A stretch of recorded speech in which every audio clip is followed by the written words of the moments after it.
Hello there.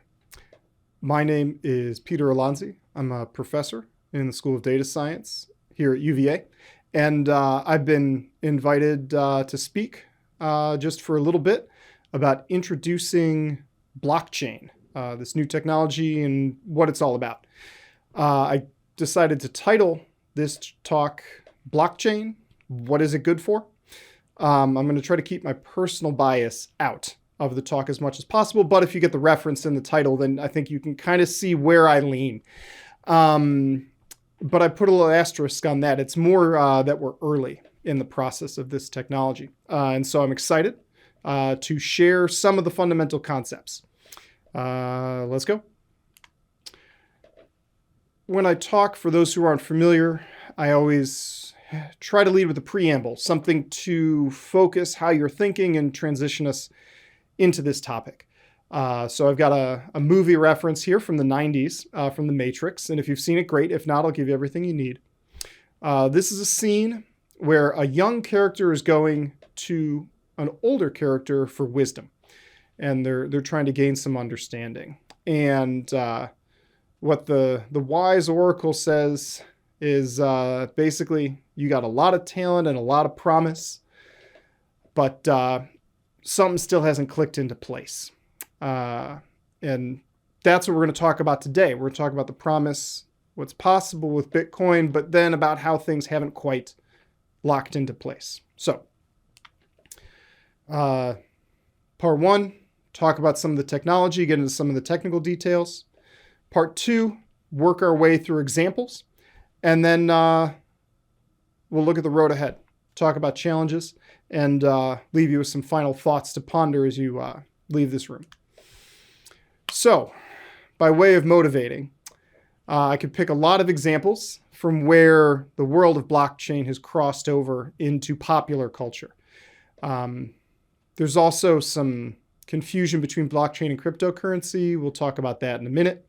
But if you are a fan of basketball and you watch the Miami Heat, you would notice that plastered all over their stadium, the floor and everything, you'd see this acronym FTX. And if you're watching financial news or paying attention to a lot of different media outlets, you would have seen stories about the spectacular collapse of this company.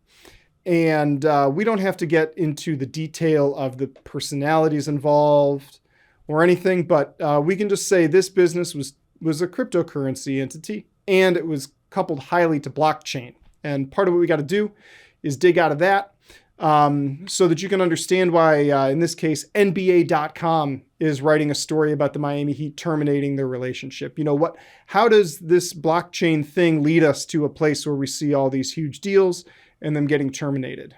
I'll argue that's a lot of the, we're kind of waiting for something and haven't really figured it out yet. Kind of lets people get misled, go down the wrong path, and wind up in arrangements and agreements they shouldn't be in.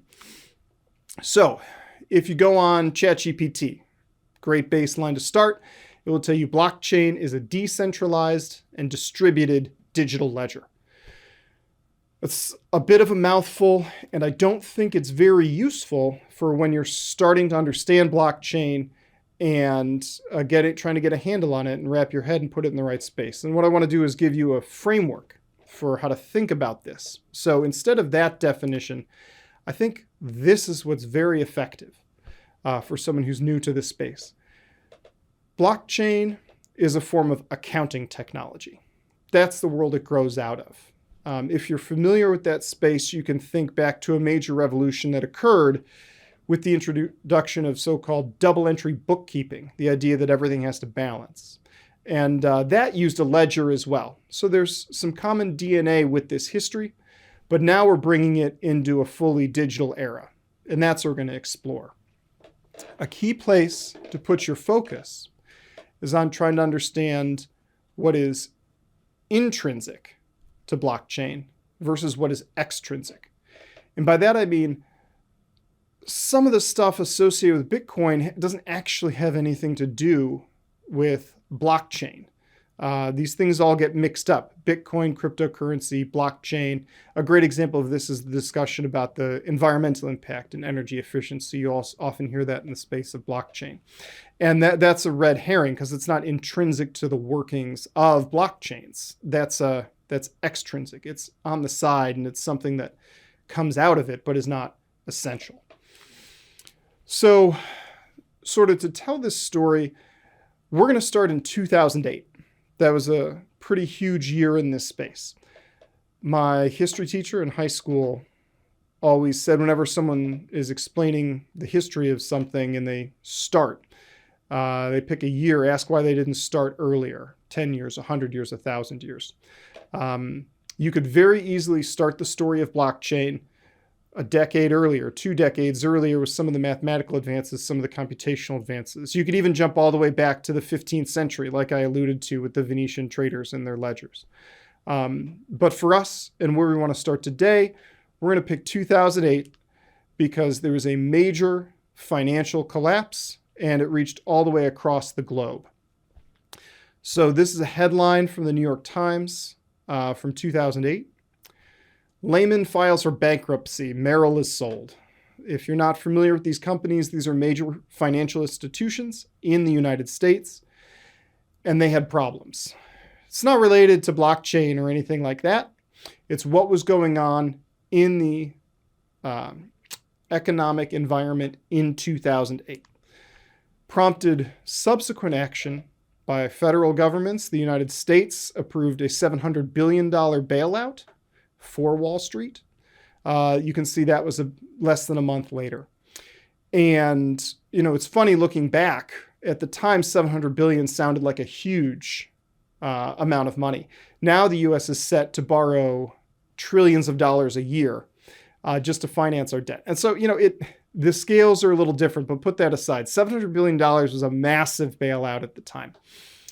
And the way it played out, it caused a massive loss of trust in the system throughout the country and throughout the world. And people responded to this in a lot of different ways.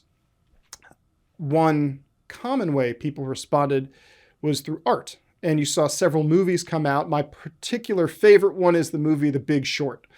And I'd highly recommend watching that movie to help understand what was going on in 2008 and the climate around this. I think it does a pretty good job.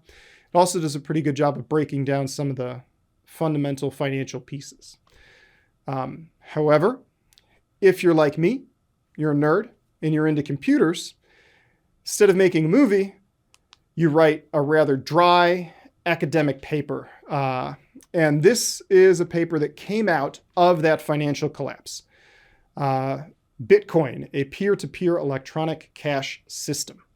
Again, we're going to disentangle cryptocurrency and blockchain in just a moment. But I want to say this paper came out. You can argue 2008, 2009, how you want to say it. But this is really the genesis of where this took off. And if you dig into this paper, there's a couple things to highlight. What I underlined here in red from the abstract, without going through a financial institution. You can see right in the title, it talks about cash. And here, leading off the abstract, it talks about avoiding financial institutions. You can really see this is a story and motivation coming from a lack of trust. Again, look at these headlines. Try to understand. I'm belaboring the point, so for those who don't remember, you can really understand what it was like for people at this time.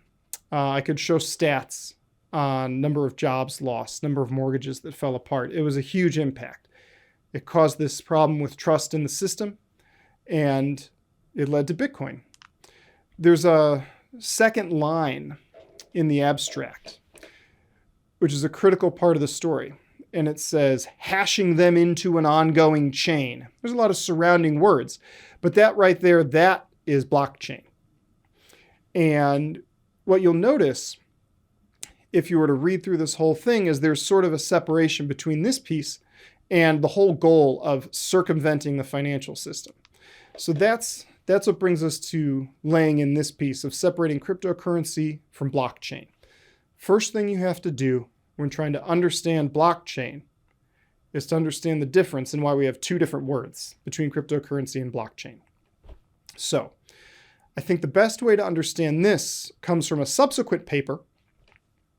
I'm going to hold off the details on the paper, who said it, when it came out, and whatnot, just so you can appreciate what's written here. And I'm red-green colorblind, but my editor assures me I've highlighted the parts about cryptocurrency with a green underneath it and the blockchain with a red or a pink. So if you notice, it starts, this quote, talking about the development of Bitcoin in 2009, talks about it as a digital asset, no intrinsic value, and no centralized issuer. This is what we're talking about when we talk about cryptocurrency. It's an idea of doing these operations. It goes on to say, however, another arguably more important, and I would support that argument, is the underlying blockchain technology is a tool of distributed consensus.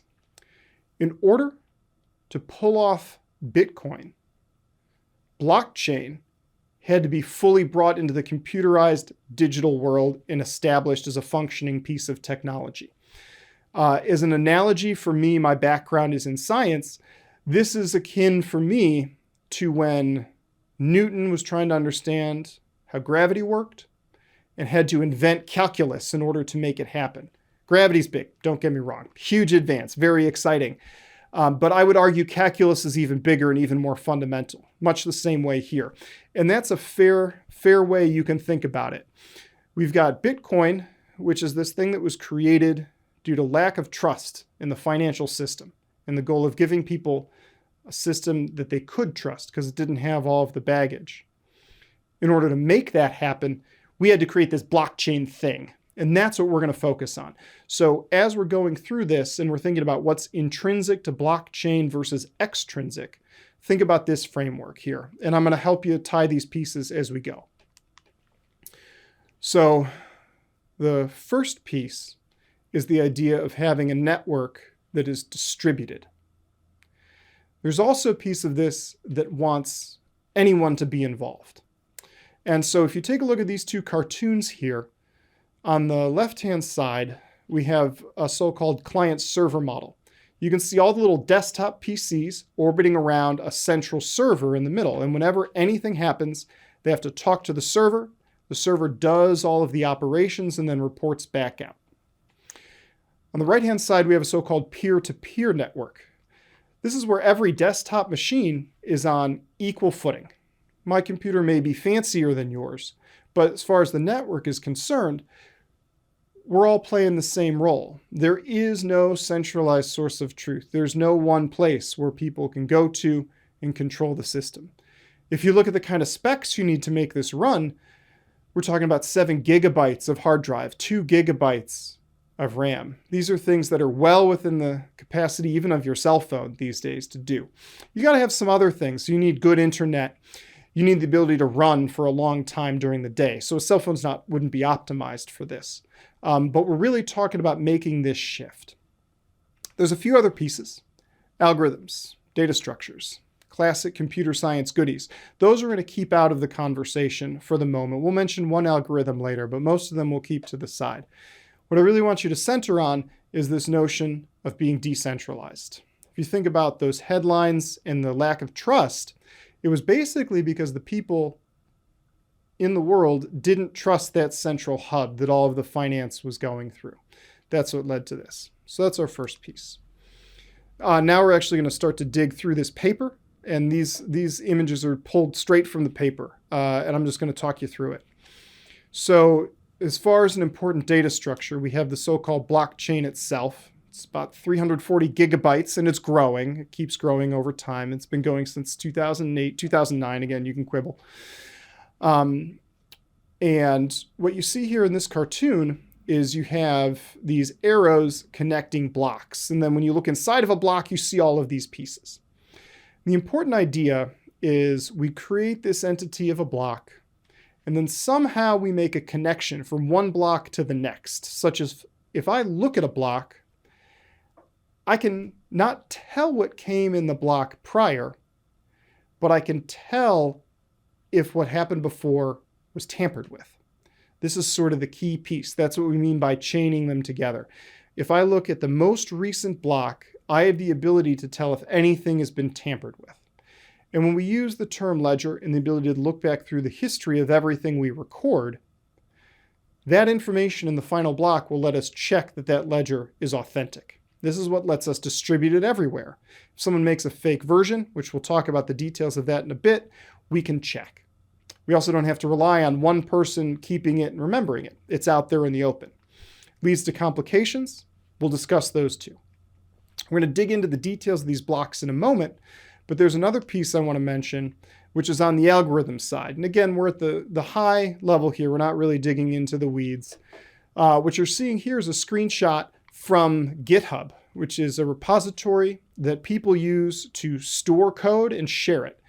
It's actually a social network. It's where you establish an account, you establish a presence, you get followers, and instead of sharing pictures of lunch or brunch, you share code that you wrote. And what I want to draw your attention here is that the algorithmic base for Bitcoin is only 37 megabytes. And if you look at the number of contributors, you're approaching 1,000 contributors. You can also see what languages it's written in. And this is a key piece to the algorithms of Bitcoin and how they're openly accessible. I also show this as a point to draw out that distinction. Your blockchain doesn't have to make the code open and available.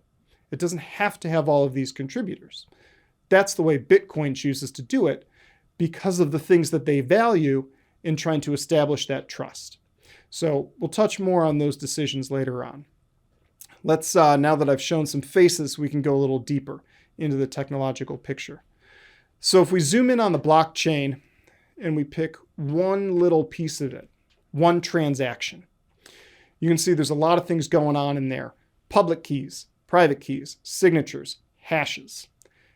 If you're familiar with how cryptography works in the modern computer ecosystem, these words have a lot of meaning for you. And if you don't, it kind of looks like a bunch of gobbledygook. Today, we're not talking about the guts of cryptography and how that works. That's a separate lecture. So for now, what I want you to pay attention to is that there's a little line that connects the transaction in the first box over to the hash of the second box. That's that link I was talking about. What we do is we take all the information from that first block and we put that into the hash function in the second block. And when we look at that output, we can then tell if the transaction that went in matches what we've seen before. So I get this ledger later, I look at the transactions, I look at that hash, I can tell if someone goofed it up or if someone committed some fraud. And you see we made that connection and then that continues to the next block, which means that third block you see there gives us the ability to check, that third transaction gives us the ability to check the one before. And that gives us the ability to check the one before. So what this does is it builds this long ledger where anybody who's got that little laptop can check and see if there's a mistake. This builds trust. We're not going to get into the rest of the details there, but that's where we're at in terms of the details on the data structure in the algorithms piece. So let's make the connection to you. How do you connect to blockchain? We showed our distributed network with a bunch of little desktop machines, and I've highlighted one in green, and that could be you. You can buy a computer, you can download that software because it's open, and you can start running it. That would let you broadcast a transaction. That would let you check a transaction. You can do all of these activities.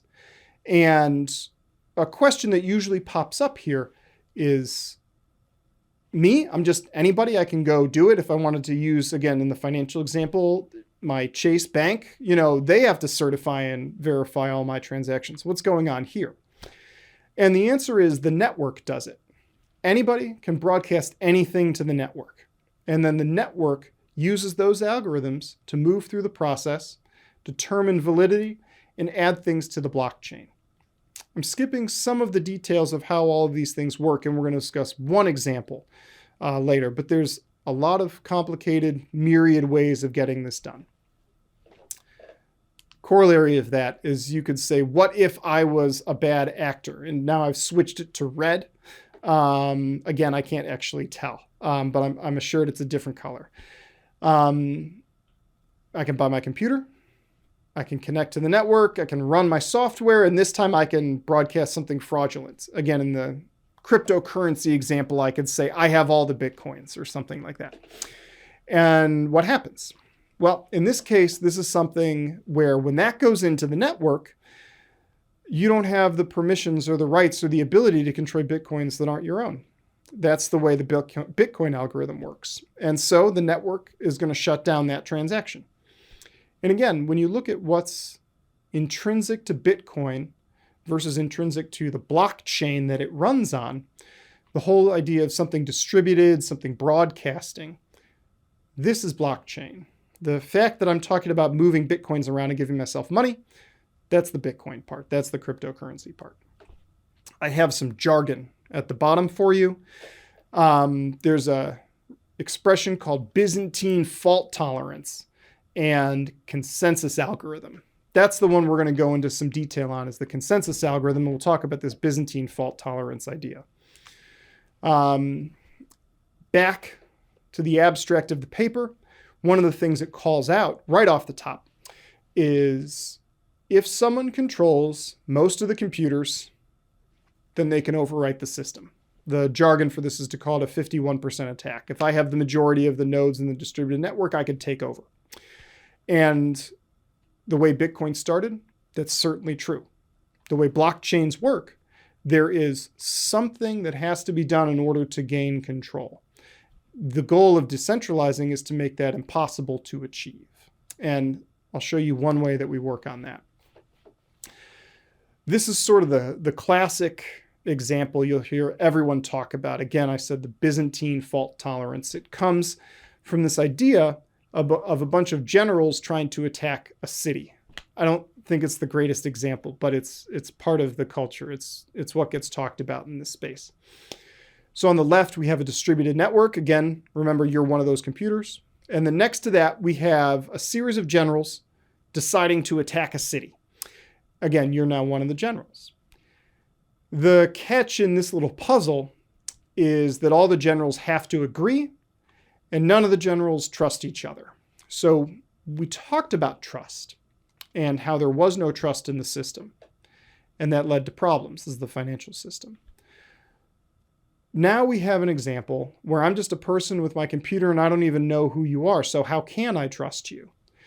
And the answer is we do it by shifting it to that distributed network and by using this algorithm so that we can prove. And we don't need to trust each other's word. We can trust what we see in front of us on the network. There's a few different types of algorithms. Proof of work. That's the one you hear about that's going to ruin the environment and destroy everything. That's one way to do it. Proof of stake is another one. This is one where if you implement it, it takes care of the environmental issues, creates other ones. There's another one which is proof of authority. With this one, you start to run into some of those trust issues like we discussed before by establishing users not being on the same footing, who has more power than others. And there's a lot of details as to how you get into that. The intrinsic part to blockchain is that you have a consensus algorithm, but you've got your choices of ways to do it. And as we start talking about the decisions that you make, you can see how that can lead someone one way or another.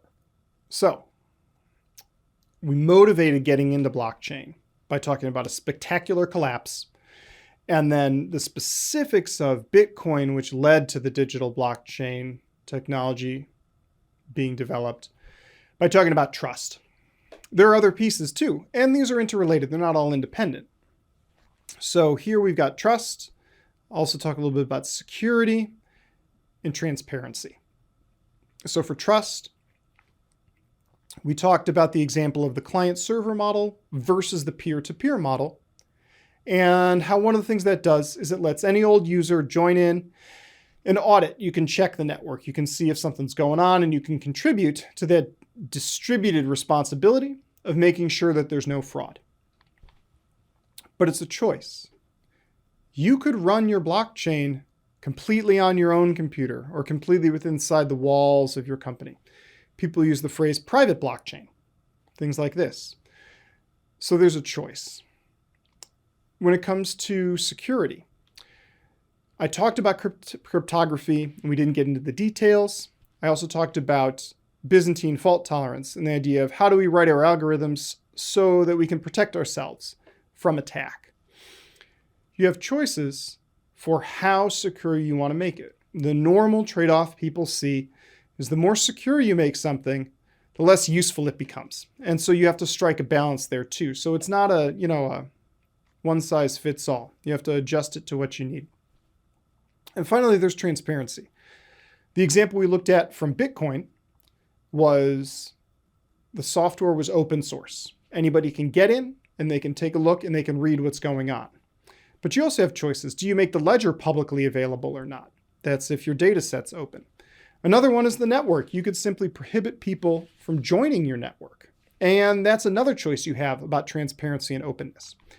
And so the thing is when you talk about a lot of the detailed implementations, the concept is intrinsic to Bitcoin. But how you implement it, there's a lot of room for freedom and you can really customize how that technology works to meet your purposes. It's important to keep a line on that. Just as a mini example, we're going to roll the tape back to the 90s. There was a company that still exists, and it's kind of similar to being a notary. But what they did was they would take digital documents and they would run them through one of those hash functions that we talked about, and they'd chain them together and everything just like the blockchain. And that would produce a code, which you see here on the page under zone 1, zone 2, and zone 3. And if I have that little code, I can confirm if the document that they said is authentic because I can follow that chain all the way back. However, this isn't done in a distributed network on the cloud or anything like that. It's printed in the New York Times. They actually just every week or so print out their most recent hash in the New York Times. And so in order to get around this and to defraud them, you'd essentially have to make everybody forget about the contents of the classified section of every New York Times paper going back a few decades. That's what it would take to unroll this blockchain. It's not digital. And a lot of what we've been talking about with blockchain and what we mean is usually in the digital space. But this is one of the precursors. And actually, if you read the white paper, the people who run this company are cited heavily for developing some of these technologies. In summary, wrapping up part 1 here, we talked about a few intrinsic components of what we mean when we say blockchain. We have this distributed network. We have these chained hashes together. That's really what's making it the blockchain. We also talked about fault tolerance, consensus algorithm, how you make sure in this distributed sense that fraud isn't being committed. There's a lot more pieces and things like that, but that's where we start our conversation. That's what we focus on, and you want to keep those pieces in your mind going forward. The other thing that we talked about right at the end was about the critical decisions that you have to make. My warning here comes from a Star Wars movie. This is Obi-Wan Kenobi. He's in a, shall we say, political dispute with his former apprentice, Anakin Skywalker, and he says, only a Sith deals in absolutes. It's ironic, because that's an absolute statement. But this is what you want to keep in the back of your mind. If someone is talking to you about their system being absolutely secure, or you can have absolute trust, or it's completely transparent, they're making absolute statements. And as we talked about, on each of these axes, you get to make a choice in how the blockchain is implemented. And those are the kind of things you can look for when you're trying to understand an implementation of blockchain.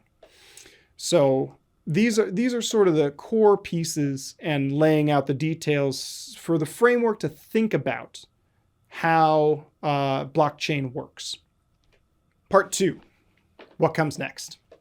We started by building an understanding of what blockchain is, separating it from the idea of cryptocurrency, trying to understand the intrinsic fundamental pieces, how they work together, and what decisions are made in the construction of a blockchain. We're going to use those tools to take a look at a couple examples and try to understand where this is going from here. Continuing my streak of 90s movies references. This one is from Jurassic Park. Spoiler if you haven't seen Jurassic Park. There's a serious problem. All the dinosaurs get out and people are dying. And they have an idea of how they can fix the system, and it's to reboot everything. And so this is the moment when the rubber meets the road with this plan.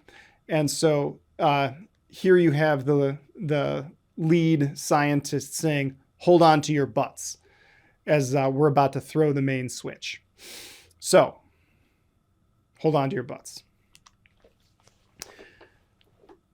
Terminology that you hear for using blockchain is called going on chain.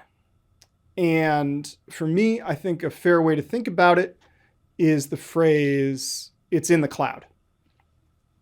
If you go back 20 years, early 2000s, and someone said, "Oh, it'll happen in the cloud," or "Oh, it'll be on the cloud," a lot of people said it, and culturally nobody understood or knew what that meant. People say, "Oh, it will revolutionize the way we do document writing. Microsoft Word is going to be totally different and whatnot."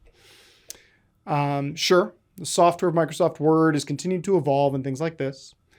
But I would argue the effect that going in the cloud has had is that I don't carry my laptop around anymore. Wherever I go, if there's a computer, I can get to my stuff. So the change it made was how I live my life, not how I work on my Word documents. That's still the same.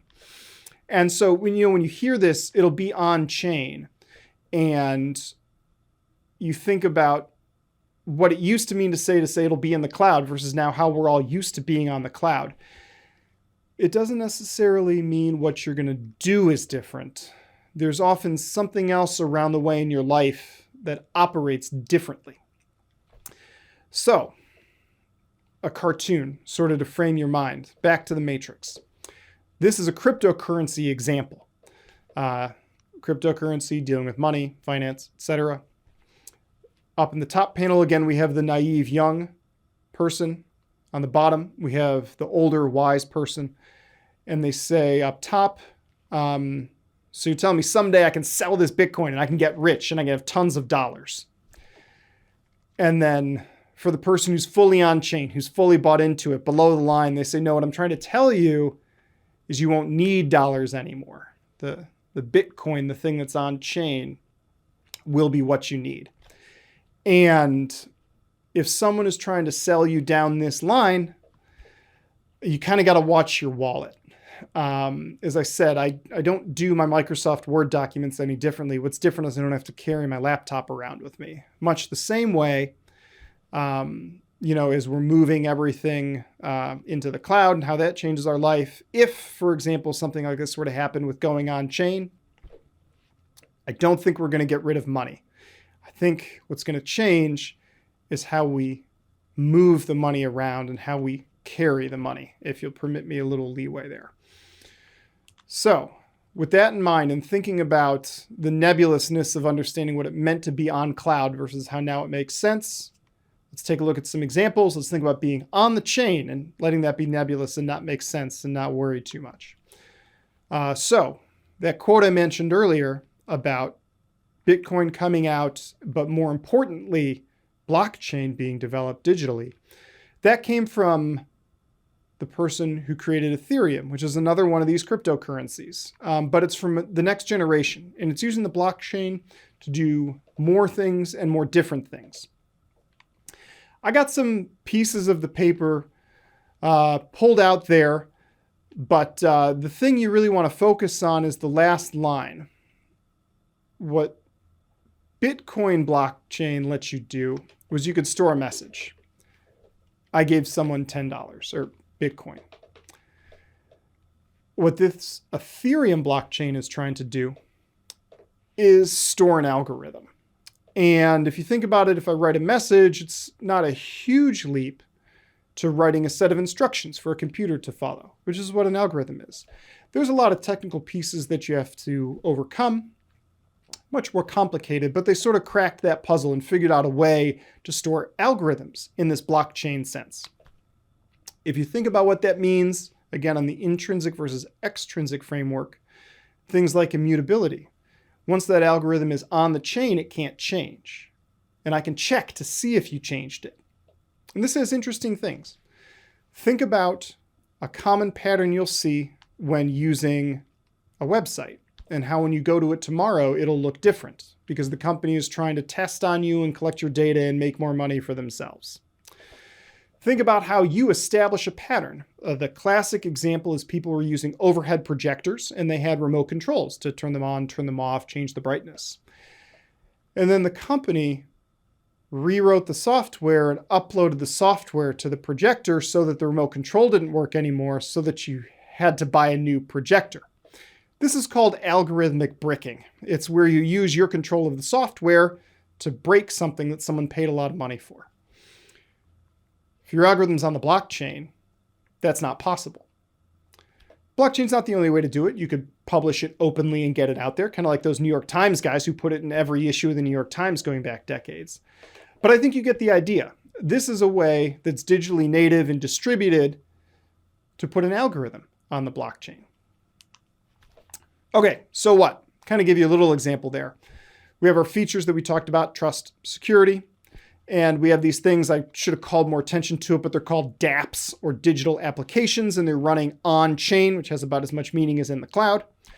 And so we want to tie it back to thinking about what's intrinsic to this and what's the window dressing, which now start thinking about it this way. Let's evolve that question a little bit. What can blockchain do that can't be done another way? If we think back to that whole FTX example and how it was an exchange and people gave it money and there was a trading firm and they did all this shadiness, what actually happened there was people had a lot of confidence, they gave a lot of money and things, but it wasn't doing something that couldn't already be done. It was standard garden variety fraud. That's all that was going on. But because people weren't thinking in these terms, thinking about what is the unique feature of this that's different and provides value, it was rife for fraud and for collapse. And, it led to, as I said, that headline of the Miami Heat terminating this huge contract. So, this page may look silly, but this is actually from the Ethereum website. I went there, I took a screenshot, and I put it up on the slide. It doesn't look very sophisticated. It doesn't look very advanced. My personal favorite is kind of a tie between the clip art of the smiley face with dollar signs and the super shady spy-like figure with the trench coat. And you can see it's got, these things that sound great, free from censorship. Again, that's an absolute statement. Watch your wallet. Plug and play. I don't know what plug and play means on the cloud. I'm going to be honest with you, or on the blockchain. And if I clicked in there and looked at their details, I think it'd be in a tough spot too. No downtime. Another absolute statement. Again, watch your wallet. This is kind of where these things are at. It's not that they're not useful. It's not that they're useless. It's nothing like that. We're just kind of waiting for someone to crack it open. So here is ChatGPT. Again, if you were like, what can I do with dApps? What can I get out of these things? I'll read you some of the bolds. You can do financial services, supply chain management, identity verification, real estate, healthcare, education. We have a laundry list of things that we're already doing. They're not perfect, but we're already doing these things. And they say, we could do it with blockchain too. And the thing here is it falls victim to a lot of the if you're everywhere, you're nowhere. I'm not seeing when I dig into these details why this is the only way it can be done. What makes this special? So as you go forward and you think about this technology of blockchain and how it can be used, the piece of wisdom I want to leave you with is where we started. There's some real promise. There's some real interesting things. There have been developments that have been made. It's got the gift. But at the end of the day, it's waiting for something. Someone has to crack and change the way in which we do something. It's not enough to take one of those things from before, like healthcare, and do it all the same, but store the data in a blockchain. You have to be looking for a way that the use of blockchain is revolutionizing and causing something to be done in a way that it was never done before. Thanks for listening, and I'll see you in class.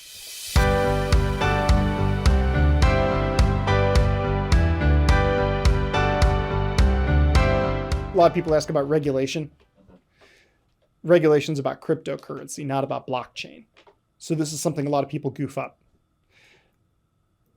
First headline, SEC talking about a cryptocurrency exchange. Next one, Coinbase, US publicly traded company. It's about cryptocurrency in the exchange. None of this has to do with blockchain, but because of that association between the technologies, it gets a lot of collateral damage. Another example here, this one is just about explaining what a smart number is. Social security numbers are dumb. Credit card numbers are smart. By that I mean, if you punch in any digits for a social security number, the computer can't actually check if that's a valid number or not. The information, is this number valid, is not contained in your social security number. Credit card numbers, however, it is. If you punch your credit card number in and you get a digit wrong, computer's going to say it's not a valid credit card number, because built into those 16 digits is the ability to check if it's correct. And that's kind of the underpinning of this hash idea. It's related. It's not identical, but they're right on the same line. And so this hash function is also a smart number. It encodes all of the information from what goes into it, but you can't go backwards. It can't reconstruct that information, which is a real valuable thing, because I can, for example, maintain anonymity if it was a medical record. So I can say, yep, that's the right record and everything. But if I put that hash in the New York Times, people can't see the details of your record. And that's part of the power there. Back to the example I showed, they could blast the hash everywhere. Anyone on the world could see it, but nobody could know that it was explaining a digital document describing someone's last will or trust details, for example. This is my slide on power consumption. This comes straight from the Ethereum mothership, so there's a little bit of bias in there. But what I draw your attention to, and I'm going to use a pointer even though it doesn't show up, is you can see the third bar and fourth bar have that little POW. That means proof of work. And if you look over to the last one there, it says POS. That's that proof of stake idea. And what the bar shows is how much energy you use as you change your mechanism for consensus. There's trade-offs. There's reasons you do proof of work versus proof of stake. And the BTC and the ETH, that's Bitcoin and Ethereum. A lot of people like to talk about the global impact and the energy stuff of crypto, but it's a red herring. This is a fun slide I got from a guy in the physics department here about how encryption works. Won't go into the details, but basically I have a pair of keys, and if I encode a message with one, I can decrypt with the other. And so it's a way for two of us to communicate. And that's what we use on the blockchain, is this public-private key idea. There's a lot of different ways you can do this. Then talking about a layered blockchain, this slide is not that great. There's also a famous thing. I touched on this concept, but I didn't get into the weeds, this trilemma, where if you look at this triangle, you've got something that can scale, something that's secure, and something that's decentralized. And it's the classic, you can't have everything. As you prioritize one, you have to make compromises and sacrifices on the other. And this is a lot about what I was talking about when you have to make decisions on how you implement the blockchain and what the consequences are. And I should put Obi-Wan Kenobi on this slide in case someone tries to tell you it's fully decentralized, absolutely scalable, and completely secure. Watch your wallet. A lot of people are stuck in the cryptocurrency mindset. Like, this has to be for cryptocurrency.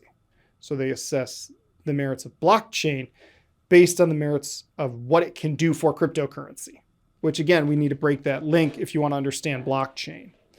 So a common thing they ask is, how many transactions per second can you handle if you're using a blockchain? The standard benchmark people use is Visa, which can do 2,000 transactions per second. Bitcoin and Ethereum can do 10 per second. And so they say, see, 2 orders of magnitude low. It could never work as a payment situation.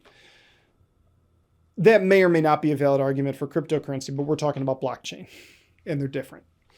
There is a fair point, which is if you need something that's working rapidly and quickly, that would sort of be pulling away from the scalability issue, and that means things like being more private or more controlled. You can't have the free, wide distributed, there's trade-offs. Let's see, interoperability, too jargony. But basically it's getting multiple blockchains to talk to each other, which defeats kind of the whole point of blockchain, which is you don't talk to other blockchains. There we go. All right.